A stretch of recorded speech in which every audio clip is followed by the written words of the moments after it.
Recording by Ethan. Stopover Planet by Robert E. Gilbert. At 2:34 a.m., Patrolman Louis Wedby left the Zip Cab station. With arch supports squeaking and nightstick swinging, Wedby walked east to the call box at the corner of Sullivan and Cherokee. The traffic signal suspended above the intersection blinked a cautionary amber.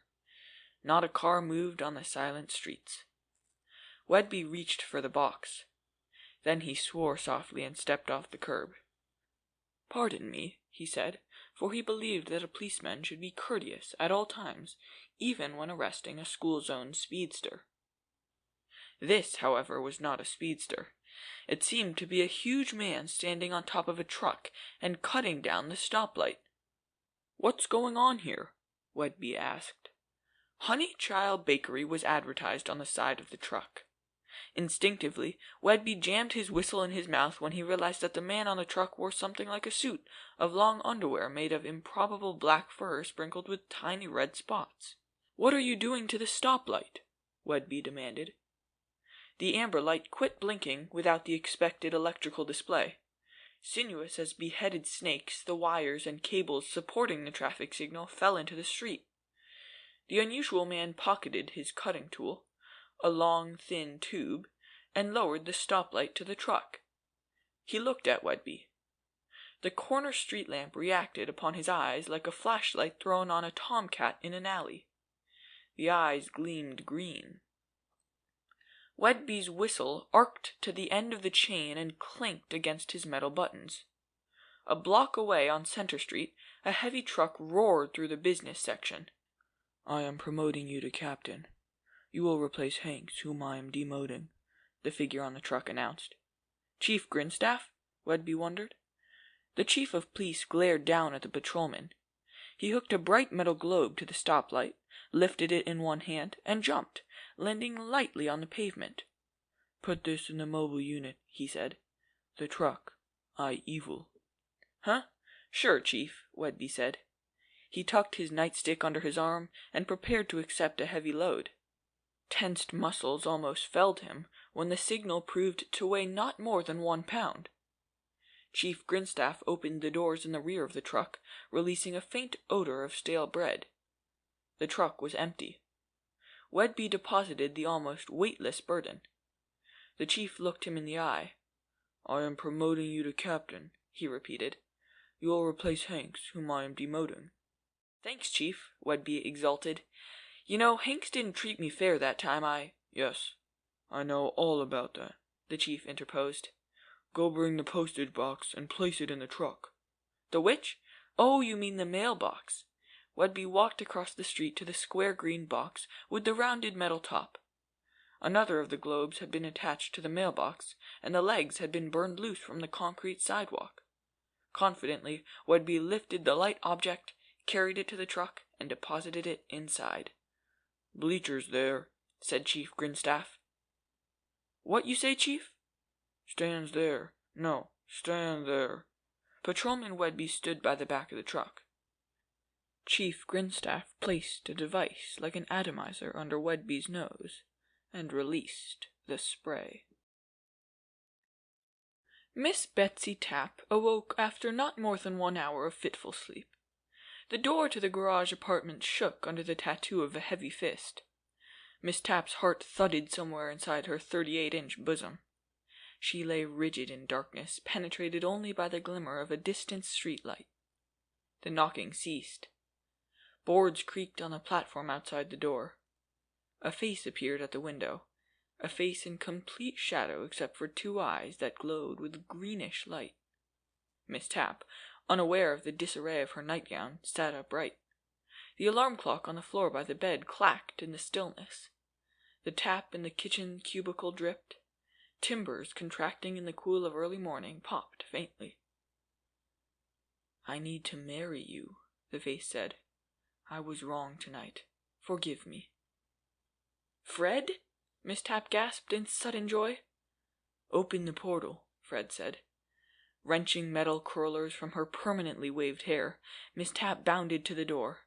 She released the catch and threw herself at the figure on the landing. Fred purred, "I want to marry you. I was wrong tonight. Forgive me."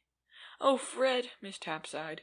"I knew you'd come back. You just had too much to drink. I forgive you, Fred. We'll—" "Yes. Bring your rayon crepe with tall tucking." "What, Fred?" "Bring your garb, your clothing. Hurry." Miss Tapp skillfully fought a blush. "Oh, Fred, I'm sorry. I'll be dressed in a minute." Fred slowly stated, "I want to marry you. I was wrong tonight. Forgive me." He walked into the apartment and rapidly gathered and rolled together the dress and undergarments scattered on and about the chair. He stuffed the spike-heeled shoes into pockets of his black fur suit and lifted Miss Tapp in his arms. "We're eloping," Miss Tapp sighed as Fred carried her down the outside stairs. A Honeychild bakery truck with rear doors open waited in the driveway. Fred tossed the roll of clothing and the slippers into the truck and swiftly sprayed Miss Tapp. An unearthly glow permeated the bedroom and cast the black shadows of heavy furniture against the faded papered walls. Within the glow 2 dots of green flickered. The Reverend Enos Shackelford dropped on creaking knees and bowed his grizzled head. A voice said, "Well done, good and faithful servant. Arise and follow me." "Lord," said Reverend Shackelford, "I have served thee faithfully all the days of my life. Remember me when thou comest into thy kingdom. Remember also—" "Yes. Well done, good and faithful servant. Arise and follow me." Shackelford stood on tottering old legs. His nightshirt hung below his knees. Horrified shock blanched his lined face. "Blasphemer!" he cried. "False prophet! Get thee behind me, Satan!" The glow danced and faded. A towering black shape pointed a bent rod. The rod hissed. The Reverend Shackelford staggered against a small table, dragging it with him to the floor. He lay still with one gnarled old hand on a large golden-edged book that had fallen from the table. "You're fired," the man in the dream said over and over. Calvin C. Keir rolled off the half-bed, struck the floor, and awoke. "First time I've fallen out of bed in years," he groaned. His shaking hand fumbled with the switch and succeeded in turning on the lamp. Mrs. Calvin C. Keir sprawled on her back in the other bed and snored. "You and your $15,000 house," Keir muttered. He combed his thinning hair with his fingers. "You and your sterling silver. You and your chosen pattern. Your service for 8. How far do you think $54 a week will go with 12 gouge shells, 3 1/4 a box?" Green eyes glittered beside the frilly dressing table. The man standing there said, "I'm not igniting you. I'm giving you a bonus for your fine work. Enough currency to pay the loan on this house. You'll be making $200 per week. This fall I'll take you hunting at my place in the country." "Boss?" Keir mumbled.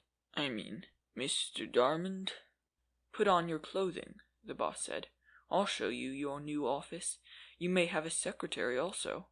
I'm not firing you. I'm giving you a bonus." Keir sat gasping on the floor. "That's great, boss," he exclaimed. "I thought I did an extra special job on the plastics mill design. It'll mean a lot to the company. Yes.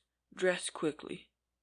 Keir threw off his pajamas and started stuffing arms and legs into his clothes. Mrs. Keir opened her eyes and squeaked like a dying rabbit. The bent rod in the boss's hand hissed, and Mrs. Keir stopped squeaking.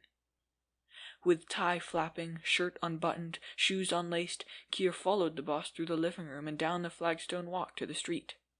The boss opened the doors of the Honeychild bakery truck and said, "In here." Mrs. Jane Huprich dropped her mop. Her varicose legs trotted across the wet lobby of the Jordan building, and her flabby fat arms reached for the tall man with bright eyes who stood near the elevators. "It's me, Mom," the man cried. "Matt!" Mrs. Huprich cried. "Matt, baby!"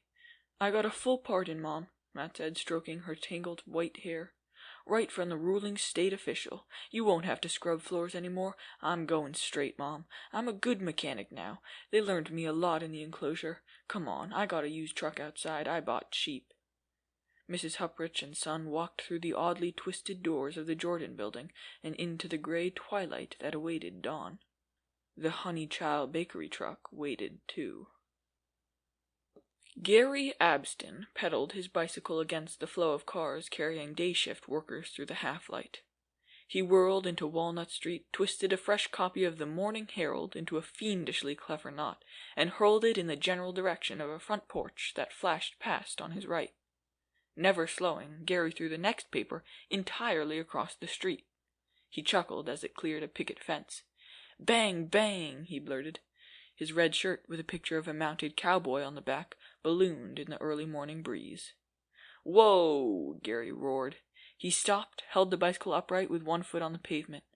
A tall, lanky, slightly bow-legged man with squinting, luminous green eyes stood on the sidewalk. Gary looked at the man. The newspapers fluttered to the parkway. The bicycle clattered in the street. "Howdy, partner," the tall man said. "The rustlers are heading for the plateau. We'll take the short gash and head 'em off at the canyon." "Ramrod Jones?" Gary chirped. "Here's the truck I haul, quiz kid. The IQ horse. In. Let's get after the rustlers," Jones said. "Gee, I've seen all your pictures, Ramrod," Gary said. "Silver City Raiders, Rustlers of Silver City Rustlers." The great cowboy lifted the newsboy into the Honeychild truck. Pink and rose clouds drifted through a brightening sky as the Honeychild bakery truck careened along a narrow road badly in need of rock and grading. From the road, the truck rattled into a rutted track through dewy woods and skidded, swaying to a stop at the side of a long, low, grassy hill. The tall creature dressed in black, red-spotted fur stepped from the cab. An opening appeared in the hillside. 4 machines, dual metal eggs balancing on single tractor treads, rolled silently through the opening. Jointed steel arms darted from recesses in the eggs. One machine opened the truck doors. The creature walked up a ramp inside the hill and entered a shimmering metallic compartment. "Greetings, Io. I have returned." Io, who wore a suit of white fur, hummed. "None too soon, Za. We miscalculated dawn. What success?" "An excellent group," Za said. He stretched and reclined on a transparent slab. "The servants are unloading the vehicle. I captured a young male, a mature male, an aged male, some sort of official or guardian male, a mature female, and an aged female." "Let's view them," Io said. "You can rest after we're away." The tall creatures entered a second compartment, furnished with a large table upon which the silent machines deposited inanimate bodies. "Extraordinary," said Io, staring at Miss Betsy Tapp. "These things have reached a peak of mammalian development." "Her correct garments are in this bundle," Za explained. "The servants are bringing the properties now. I secured a signaling device and a box used in an extremely primitive system of communication. Also, I brought the quaint muscle-powered vehicle ridden by the young male. The photographs should be sufficient for other details." "Any difficulty?" Io asked as the machines dumped Patrolman Wedby on the table. "The language was the greatest obstacle," Za said. "The same word has many different meanings, or many different words have the same meaning. Rather crude." "Did you use bait or force?" "Bait," Za said. "It's much simpler. This is a completely selfish, egocentric breed. Most of them have one thing in mind which they want solely for themselves. Their sending power is weak, but that one selfish desire is powerful enough to be received. I merely dangled it before their minds, and they were hooked." He tapped on the foot of Calvin C. Keir. "I killed this one's female companion. She awoke and screamed. The males and females pair off and live together for years. Strange custom. Breeding seems to be only one reason for their mutual bondage." Za pointed to Mrs. Jane Huprich. "The old female may be an exception to the selfishness. I couldn't decide whether she most wanted to be relieved of cleaning floors by primitive methods, or wanted her male offspring to be released from some structure where he had been secured for reasons I couldn't determine." The machines deposited the Reverend Enos Shackelford, and then lined up in a precise row. "This thing is dead," Io buzzed. Za shook his head. "That was the only genuine exception. He confused me till I forgot his proper clothing, but some can be devised from the other samples. He seems to have been a witch doctor. His mind was cluttered with myths and superstitions from an ancient text. I don't understand him, Io, and wish I had time to study the phenomena. He was different from the others. He believed in something and considered himself lowly and humble. The minds of the others were in constant confusion. They believed, actually, in nothing. Somehow he saw me, Io. I was forced to kill him." "No harm done," Io decided. He faced the machines and said, "Destroy the vehicle. Draw in the camouflage net. Prepare for takeoff."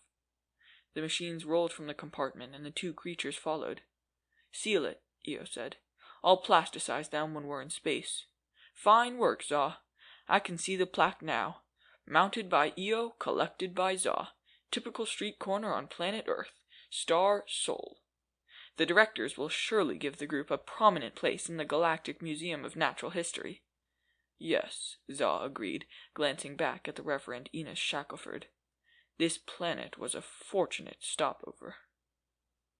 End of Stopping Over by Robert E. Gilbert. Recording by Ethan.